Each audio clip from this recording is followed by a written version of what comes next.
क्या है भगवान शिव के जन्म की कहानी? क्या शिव स्वयंभू हैं? अगर हां, तो उनकी उत्पत्ति कैसे हुई? क्या भगवान शिव की नाभि से हुई है ब्रह्मा जी की उत्पत्ति? आखिर क्यों भगवान शिव ने ब्रह्मा जी के पुत्र के रूप में जन्म लिया? क्या होता है शिवलिंग का मतलब? ज्योतिर्लिंग क्या है? शिव पुराण में क्या लिखा है? विष्णु पुराण में भगवान शिव की उत्पत्ति से जुड़ी कौन सी कथा है प्रचलित? अगर आप भी जानना चाहते हैं तो वीडियो को अंत तक जरूर देखिएगा। और न्यू व्यूअर्स चैनल को अभी तक सब्सक्राइब नहीं किया तो फटाफट ये नेक काम कर लें। महादेव, भोलेनाथ, शिव शंभु, महाकाल और शिव जैसे अनेकों नामों से अपने भक्तों पर कृपा बरसाने वाले भगवान शिव हिंदू धर्म में सबसे पूज्य देवी देवताओं में से एक हैं। हिंदू धर्म में 33 करोड़ देवी देवताओं की पूजा होती है, लेकिन इनमें सर्वश्रेष्ठ माना गया है भगवान शिव को। लोगों के दुखों का संहार करने वाले शिव जी की कहीं मूर्ति को पूजा जाता है तो कहीं लिंग को। लेकिन शिवलिंग है क्या, ये शायद आप नहीं जानते होंगे। दो शब्दों से मिलकर बने शिवलिंग में शिव का मतलब होता है कल्याणकारी, जबकि लिंग होता है सृजन यानी मेकिंग। शिवलिंग भी दो तरह के होते हैं। पहला उल्का पिंड की तरह काला अंडकार शेप में, जिसे ज्योतिर्लिंग भी कहते हैं, और इसका मतलब होता है ब्रह्मांड। ज्योतिर्लिंग की उत्पत्ति के बारे में हमें शिव पुराण में पढ़ने को मिलता है। दरअसल भगवान शिव को लेकर अनेक ग्रंथ लिखे गए हैं, लेकिन महर्षि वेद व्यास द्वारा रचित शिव पुराण सर्वश्रेष्ठ स्थान रखता है। और शिव पुराण के मुताबिक मन, चित्त, ब्रह्म, माया, जीव, बुद्धि, घमंड, आसमान, वायु, आग, पानी और पृथ्वी को ज्योतिर्लिंग या ज्योतिपिंड कहा गया है। देश के अलग अलग कोनों में भगवान शिव के कुल 12 ज्योतिर्लिंग हैं, जिनमें सोमनाथ, मल्लिकार्जुन, महाकालेश्वर, ओंकारेश्वर, वैद्यनाथ, भीमशंकर, रामेश्वर, नागेश्वर, विश्वनाथ जी, त्र्यंबकेश्वर, केदारनाथ और गणेश्वर शामिल है। जबकि दूसरा लिंग होता है इंसान द्वारा बनाया गया पारद शिवलिंग। इस तरह शिवलिंग का मतलब होता है कल्याणकारी, सृष्टि यानी दुनिया का सृजन, यानी महादेव इस सृष्टि को बनाने वाले हैं। लेकिन दोस्तों, इस सृष्टि के जन्मदाता निर्माणकर्ता भगवान शिव को स्वयंभू माना गया है, यानी उनका जन्म नहीं हुआ है, बल्कि उनकी उत्पत्ति हुई है। हिंदू धर्म में कुल 18 पुराण हैं और कई पुराणों में भगवान शिव की उत्पत्ति के बारे में विस्तार से बताया गया है। जैसे शिव पुराण कहता है कि भगवान शिव स्वयंभू हैं, यानी उनका जन्म नहीं हुआ, बल्कि वो खुद उत्पन्न हुए थे। शिव पुराण के मुताबिक एक बार भगवान शिव अपने टकने पर अमृत मल रहे थे। उसी दौरान उनकी नाभि से ब्रह्मा जी उत्पन्न हुए, जबकि उनके माथे से भगवान विष्णु का जन्म हुआ। वहीं अगर आप विष्णु पुराण को पढ़ेंगे तो कहानी आपको बिल्कुल उल्टी पढ़ने को मिलेगी, क्योंकि विष्णु पुराण में भगवान विष्णु को स्वयंभू बताया गया है। साथ ही यह भी कहा गया है कि ब्रह्मा जी भगवान विष्णु की नाभि कमल से उत्पन्न हुए थे, जबकि भगवान शिव उनके माथे के तेज से, और यहीं से भगवान शिव के योग मुद्रा में रहने का भी वर्णन मिलता है। दरअसल विष्णु पुराण के मुताबिक भगवान विष्णु के माथे के तेज से उत्पन्न होने के कारण भगवान शिव हमेशा योग मुद्रा में लीन रहते हैं। हालांकि शिव जी के जन्म से जुड़ी यही कहानियां नहीं है, बल्कि उनके जन्म से लेकर अन्य ग्रंथों में भी कथाएं लिखी गई हैं। जैसे श्रीमद् भागवत गीता, तो वहां भी भगवान शिव की उत्पत्ति से जुड़ी एक कहानी पढ़ने को मिलती है। लेकिन वो क्या है, जानने से पहले जरा वीडियो को लाइक करके चैनल को सब्सक्राइब कर लीजिए। श्रीमद् भागवत गीता के अनुसार एक बार भगवान विष्णु और ब्रह्मा जी के बीच बहस छिड़ गई थी कि कौन सर्वश्रेष्ठ है और कौन है वो जो सबसे बड़ा है दोनों ही एक दूसरे को नीचा दिखाकर खुद को सर्वश्रेष्ठ साबित करने में लग गए। लेकिन देखते ही देखते बहस का यह सिलसिला इतना बढ़ गया कि अब बात सृष्टि पर आ गई। यह देखकर देवता गणों को चिंता सताने लगी और उन्होंने हाथ जोड़कर प्रार्थना की कि कोई तो इस दोनों की बहस को शांत करे।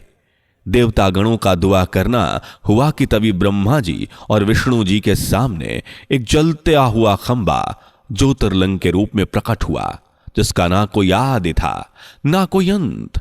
अब दोनों परेशान हैं कि ये क्या है। इस पर दोनों ने तय किया कि वो एक प्रतियोगिता के जरिए इस ज्योतिर्लिंग का छोर तलाशेंगे और जो सबसे पहले इसका छोर तलाशेगा वही सर्वश्रेष्ठ होगा। इस तरह विष्णु जी वाराह पर बैठकर पाताल लोक में सुरंग बनाकर ज्योतिर्लिंग के छोर को ढूंढने निकले, जबकि ब्रह्मा जी अपने हंस पर सवार होकर ऊपर की तरफ निकल गए। लेकिन अंत में दोनों को ही इसका छोर नहीं मिला। विष्णु जी तो वापस लौट आए और अपनी हार मान ली, लेकिन ब्रह्मा जी ने चीटिंग की और केतकी के फूल को झूठी गवाही देने के लिए अपने साथ ले आए कि वो शिखर तक पहुंच गए थे। वापस लौटकर भगवान विष्णु ने तो अपनी हार मान ली, लेकिन ब्रह्मा जी यह दावा करते रहे कि वह हारे नहीं हैं, बल्कि वह शिखर तक पहुंच गए थे और उन्होंने उसे ज्योतिर्लिंग के छोर को तलाश लिया है। साथ ही वो ये दावा करने लगे कि ब्रह्मांड में उनसे बड़ा कोई नहीं है। लेकिन ब्रह्मा जी के इन्हीं झूठे दावों के बीच अचानक इस खंबे से भगवान शिव प्रकट हुए, जिन्हें देखकर दोनों ही देव हक्के बक्के रह गए और समझ गए कि सर्वश्रेष्ठ और सृष्टि के पालनहार यही हैं। यही हैं जो ब्रह्मांड के पालनहार हैं और लोगों के दुख हरता भी शिव ही हैं। इसलिए दोनों ने शिव जी को नमन किया। यहां भगवान शिव ने ब्रह्मा जी को फटकार भी लगाई और बताया कि कपट झूठ किसी का साथ नहीं देता, इसलिए सत्य की राह पर चलो। इसके अलावा विष्णु पुराण में भगवान शिव से जुड़ी एक कहानी शायद एकमात्र कथा है जो शिव जी के बाल रूप का वर्णन करती है।